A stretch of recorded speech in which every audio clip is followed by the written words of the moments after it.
आप सभी लोगों का स्वागत है। मेरा नाम है यशदेव मलिक।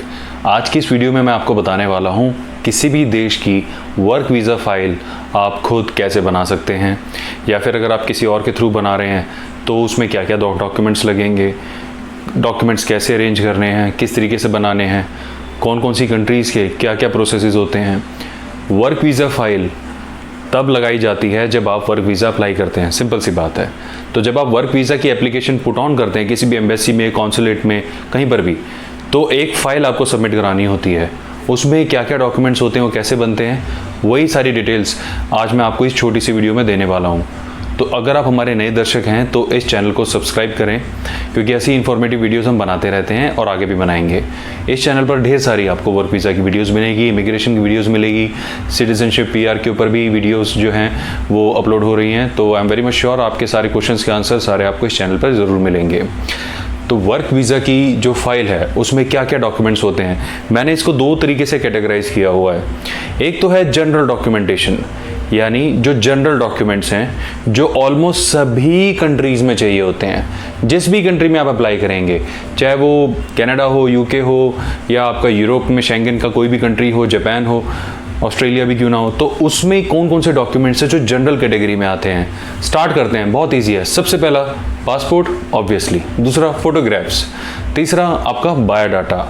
बायोडाटा जो इंटरनेशनल स्टैंडर्ड के अकॉर्डिंग बना होना चाहिए। इंटरनेशनल स्टैंडर्ड के अकॉर्डिंग बायोडाटा कैसे बनाते हैं, इसके ऊपर भी वीडियो बड़ी जल्दी अपलोड होने वाली है।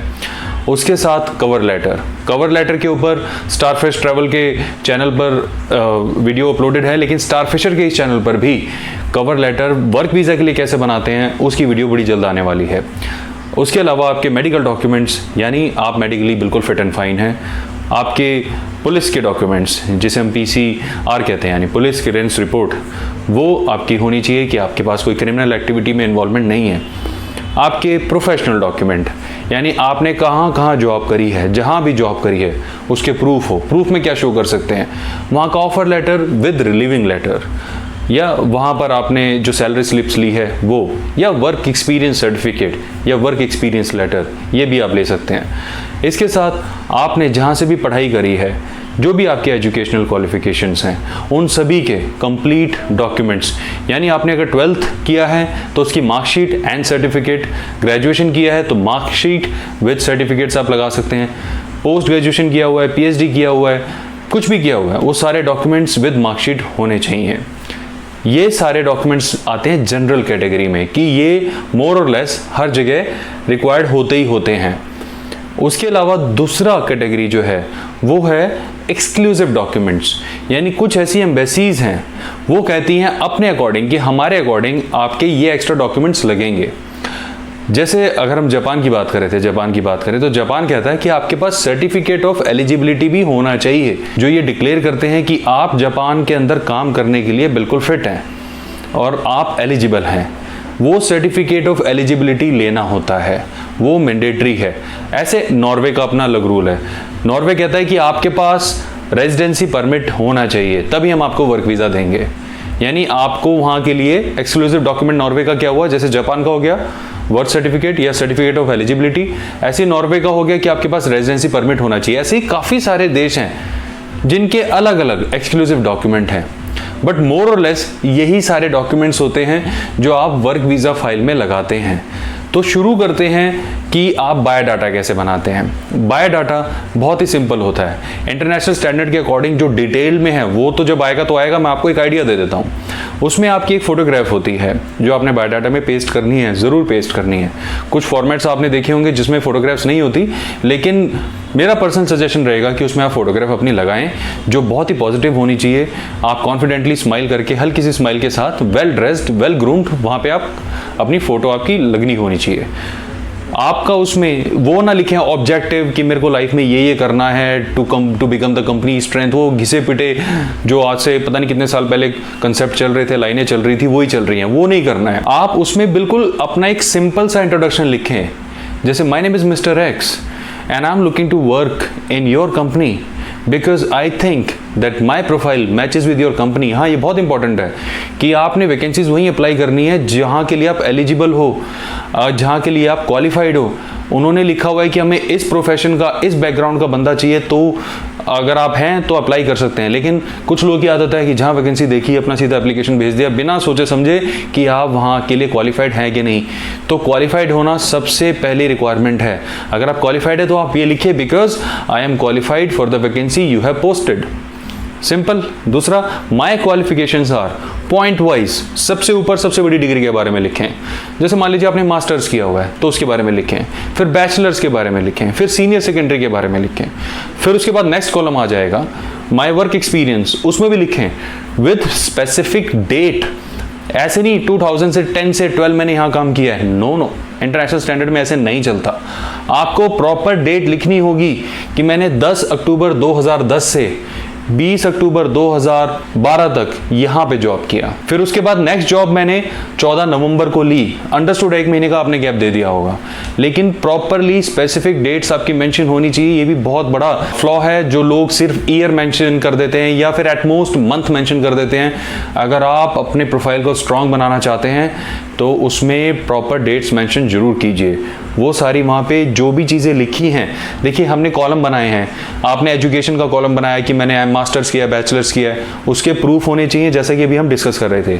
सिमिलरली जब आप ये वाले कॉलम बनाते हैं अपने वर्क एक्सपीरियंस वाले, तो उसको जस्टिफाई और प्रूव करने के लिए भी आपके पास रिलीविंग लेटर, एक्सपीरियंस लेटर, वो सब होना चाहिए और उस पर भी ये डेट्स मेंशन हो सकता है रिलीविंग लेटर में कई सारी कंपनीज ज्वाइनिंग डेट मेंशन नहीं करती हैं, उस केस में आप उसको ऑफर लेटर लगा दें, offer letter and relieving letter, जी देखो मैंने इस तारीख को ज्वाइन किया और इस तारीख को छोड़ा, प्रूव हो गया, सिंपल।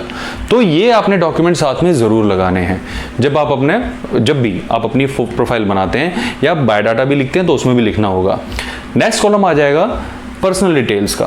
पर्सनल डिटेल्स में आप लिखें कि आपकी हॉबीज़, ऐसी हॉबीज़ लिखें जो वाकई में आपकी हॉबीज़ हो। अगर कोई हॉबी आप नहीं कैरी करते या उसके बारे में ज़्यादा नहीं जानते तो इस कॉलम को स्किप कर दीजिए। हॉबी वही लिखें जो वाकई में आपकी हॉबी है, जिसके बारे में आपके नॉलेज हो। क्योंकि हमने देखा है काफ़ी सारे लोग जब इंटरव्यू देते हैं वो लिख देते हैं माई हॉबीज़ XYZ, कुछ भी लिख दिया। इंटरव्यू के दौरान उनसे वो क्रॉस क्वेश्चन कर देते हैं, alright we see that your hobby is sky diving, so how many times have you sky dive, from what altitude, वो पता नहीं क्या क्या पूछ सकते हैं, फंस जाएंगे। अच्छी खासी प्रोफाइल भी कचरा हो जाती है इतनी सी छोटी सी बात पे, तो उसका भी आपने ध्यान रखना है। उसके बाद आपने नेक्स्ट जैसे पर्सनल डिटेल्स हो गई, हॉबीज़ हो गई, आपने डेट ऑफ बर्थ लिखनी है, अपना नाम लिखना है, मदर फादर दोनों के नाम लिखने हैं, आपके फैमिली में कौन कौन है, ब्रदर हैं, सिस्टर हैं, सिर्फ ब्रदर सिस्टर, उनकी फैमिली नहीं बतानी कि ब्रदर मैरिड है उसके 2 बच्चे हैं, सिस्टर मैरिड है 2 बच्चे हैं, नो, सिर्फ ब्रदर सिस्टर और आपकी फैमिली यानी आपके बच्चे और आपकी वाइफ या आपके हस्बैंड, ये डिटेल्स आपने लिखनी है, दैट्स इट। इससे ज़्यादा पर्सनल डिटेल्स में बहुत कुछ कैरी करने की जरूरत नहीं है। लास्ट में कॉलम लिखिए माय कॉन्टैक्ट डिटेल्स, उसमें अपना ईमेल आईडी, फ़ोन नंबर और एक ऑल्टरनेट नंबर भी आप उसमें मेंशन करें। अगर आप कैरी नहीं करते तो अपने पार्टनर का, हस्बैंड का, वाइफ का या अपने पेरेंट्स का कोई एक ऑल्टरनेट नंबर वहाँ पर मेंशन करें, my alternate number with ISD code. यहाँ पे लोग ये भी गलती करते हैं, हालांकि बहुत कम ही होती है, कि सिंपल मोबाइल नंबर लिख दिया फ्लो में, तो उसके आगे ISD कोड भी आपने लिखना है, ईमेल आईडी भी लिखना है। ईमेल आईडी होनी भी बहुत ज़रूरी है। ईमेल आईडी अगर मल्टीपल कैरी करते हैं तो वो ईमेल आईडी लिखनी एक ही है जिसको आप रेगुलर चेक करते हैं, और जब आप वो ईमेल आईडी लिखें तो उसको फॉलोअप लेते रहिए। हो सकता है उस मेल पे आपके पास कॉरेस्पॉन्डेंस आए, जो फ़ोन नंबर लिखें उस पर भी फॉलोअप लेते रहिए, हो सकता है उस फ़ोन पर आपके पास कॉरेस्पॉन्डेंस आए। ये आपका कंप्लीट बायोडाटा हो गया। अब कवर लेटर कैसे करते हैं? कवर लेटर भी मोर और लेस आपका इंट्रोडक्शन होता है केस में, कि मैं आपके यहाँ वर्क वीज़ा चाहता हूँ। कवर लेटर दिया जाता है, देखिए बायोडाटा तो दिया जाता है जहाँ पे आप जॉब कर रहे हैं उस कंपनी के लिए, कवर लेटर दिया जाता है एम्बेसी या कॉन्सुलेट के लिए। उसमें आप लिखते हैं कि अपने बारे में कि my name is mister X with this passport number, expiration this, made up in Delhi, Bombay, Chennai, जहाँ पर भी बना है वो ये ऐसे ऐसे। I would like to apply my work visa application in your honourable embassy for working in, जिस भी कंपनी में आपको जॉब मिली है उसके लिए आपने लिखना होगा। I have received confirmed application, job application from this and this company, joining date उसकी ये है और कंपनी का एड्रेस और वहाँ पे जो भी कॉन्टैक्ट पर्सन है उसका नाम और उसका नंबर। साथ में आपने मेंशन करने वो सारे डॉक्यूमेंट जो कंपनी की तरफ से आपको मिले हैं, point wise, table wise, bullets में आप लिख सकते हैं कि मेरे को कॉन्ट्रैक्ट लेटर मिल गया है, एप्लीकेशन लेटर मिल गया है, ज्वाइनिंग लेटर मिल गया है, वो आपने लिखता है और उसकी ओरिजिनल कॉपी भी आपने साथ में अटैच करनी है। देखिए ये जब वर्क वीज़ा की फ़ाइल आप अप्लाई करते हैं ना, तो विदाउट कॉन्ट्रैक्ट लेटर के तो ये बन ही नहीं सकती। तो कॉन्ट्रैक्ट लेटर कौन सा होता है? जब आपकी जॉब फाइनल हो जाती है और कंपनी आपको देती है, उसमें सारे टर्म्स एंड कंडीशंस होते हैं, कितने टाइम के लिए आप जा रहे हैं, कितने टाइम के लिए आपको जॉब मिली है, क्या ईयरली, आवरली, मंथली क्या सैलरी है आपकी, वो सारा लिखा होता है उसमें। उसके बाद आपने उसमें टेन्योर लिखना है अपना कवर लेटर में कि my job tenure is, suppose करें आपको 11 महीने के लिए जॉब्स मिली है, तो 11 महीने का टेन्योर आप मेंशन करेंगे विद स्पेसिफिक डेट कि I want a visa for this period only. आपने एग्जेगरेट करके वीज़ा नहीं मांगना। यहाँ पर भी लोग बड़ी गलती करते हैं कि वो 2 साल का वीज़ा मांग लेते हैं या 2 साल की डेट लिख देते हैं। किस लिए ज़रूरी है? कॉन्सुलेट को लगेगा जब आपको 11 महीने का कॉन्ट्रैक्ट मिला है तो आप 2 साल के लिए क्यों मांग रहे हो वीज़ा, राइट? तो उसको डाउट ना आए तो be specific with the dates. हो सकता है वैसे ही वो आपको 1-2 साल का देते हैं, मिल भी जाते हैं लोगों को, ज़रूरी नहीं है कि जितना मांगा उतना ही मिला है, कई बार एक्स्ट्रा भी मिल जाते हैं।